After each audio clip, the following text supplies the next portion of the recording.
You know, you hear the term all the time, a man that needs no introduction, but internationally and especially in the Philadelphia area, I present to you the great Chubby Checker. Thank you so much for being here. Thank you so much. I love being in Wilmington, Delaware proper.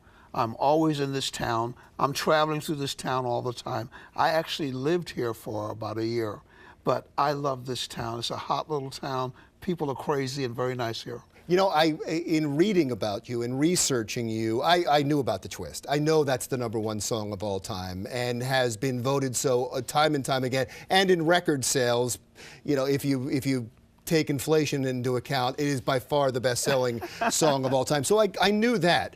But the first halftime Super Bowl act, rock and roll Super Bowl act, the first person to win a Grammy for a rock and roll recording. So many firsts. The only person ever to have a song hit #1 in 2 separate years in being re-released. The only person to have 5 albums in the top 12 at the same time. And so I asked the question, after all of that, and I'm outraged by this. I'm not going to be objective at all. How are you not in the Rock and Roll Hall of Fame? In time. They'll get it together. It's okay. I mean, you know, the most important thing, I think, in the music industry is to get your music played. I mean, we have the #1 song in the world. My only protest in the music industry as a whole worldwide, why are you not playing my song on the radio as often as Twist and Shout, as often as Billy Joel, as often as all the great old singers, Aerosmith, and all those guys? Why isn't Chubby Checker along with Hall & Oates? Because Hall & Oates brought it to everyone's attention, says, hey, Chubby Checker should be in the Rock and Roll Hall of Fame. Chubby Checker should get his music played like Hall & Oates, because we are the dance floor. Edison is the light bulb. Alexander Graham Bell is the telephone. Chubby Checker is the dance floor. You had a song #1 on the dance charts just recently, so it's being played in the clubs. But yes, but across the board. I don't want one person that's 23 years old to say, who is Chubby Checker? I don't want anyone to say, oh, my mother knows you. And I say that because when they go on the dance floor, they're doing all the dances that I brought here. What happened to the twist, the pony, the fly, the shake, the hucklebuck? They just slowed down the beat and the boogie was born. For instance, this is what the pony looked like. It looked like that. And they slowed it down and it became this. What they did to the fly looked like that. They slowed it down and it became all that. And that's what we do on the dance floor to everybody's music. But they're the Chubby Checker steps that was brought to the music industry between 1958, 59, 60. From 1958 to 64, we brought this stuff, and everyone is still enjoying the light bulb. They're still enjoying the telephone, and they're still enjoying Chubby Checker on the dance floor. Still happening. Yeah, let's forget the Rock and Roll Hall of Fame for a second. Although, let me ask you something about the speech last year. Daryl Hall and John Oates, that was amazing. They're my main guys because they brought it to the attention of the music industry, because sometimes some people get overlooked. But it's very difficult to overlook a person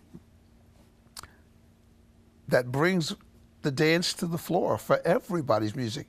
There's so many people making money from the Twist and Chubby Checker.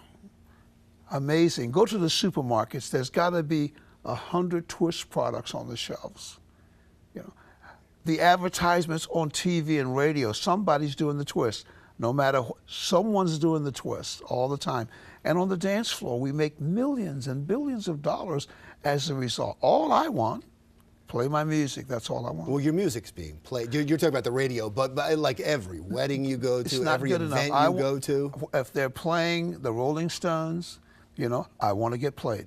If they're playing Bob Seger, he hasn't had a hit record in 90 years. I'm just exaggerating, of course, but they play his music. And when he comes to town, they come to see him. That's very important to me. But why do you think it happens? What is it about Chubby Checker that, I mean, obviously you were a cultural phenomenon. It wasn't just a song. You changed music, your music is still being played elsewhere. Why aren't you getting the credit? It's not mainstream. It's not mainstream. The music is not mainstream. I mean, no one has to. If I ask someone who's Bob Seger, they say, "Oh, that's that guy that sings that song." Aerosmith, they'll know that.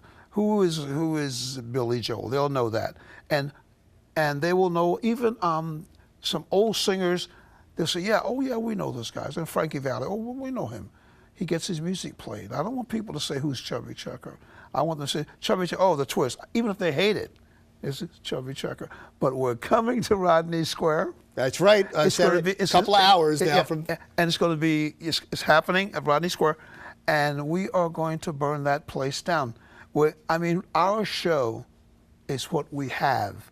No one can take that away. Our show is amazing, and we have a good time doing that.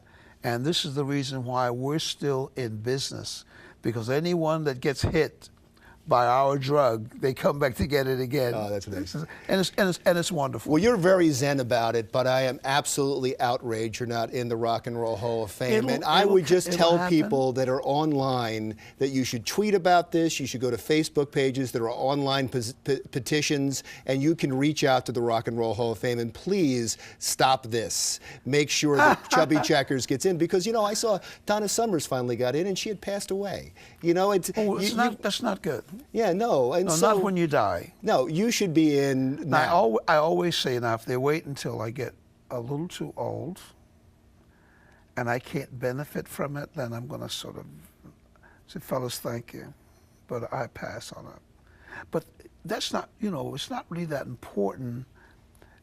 Really is. People talk about it, but the most important thing for a singer, for Chubby Checker, is to get his music played. Hands down. I just had a song out called Changes. It was on and off the charts for 2 years. On and off the charts. Any place they played it, we sold a lot of music, but we didn't get mainstream play, because if we did, we would have had a big record. In fact, we think that Sam Smith stole our song. We think that he did. We think that he heard our song and mimicked our song to make his song a big hit. Are you going to sue? No, it's not like that. I'm not into that. But the thing is, we think, he said, well, Sam Smith has a song, he got it from our song Changes. And everyone that's listening to this, you should go out and go online and get our song Changes and tell the radio stations to play it. I'm sure it's in iTunes. It's an awesome song. Awesome song. Chubby, thank you so much. And thanks really for having appreciate us. You being here. I love Wilmington. I love Delaware, and I had a lot of musicians playing my band from Delaware. I mean, a lot of musicians from Delaware plays with the Chubby Checker band over the years, and I love Delaware, and Wilmington's little diamond. Stay like that. Still making music and still thank you. On the charts after all this time. And please, right to the Rock and Roll Hall of Fame, even though he doesn't care. I care, and Philadelphia should care about that, and the entire Philadelphia area should care about that. I'm Larry Menti. That's the Delaware Way. Stick around for another thing.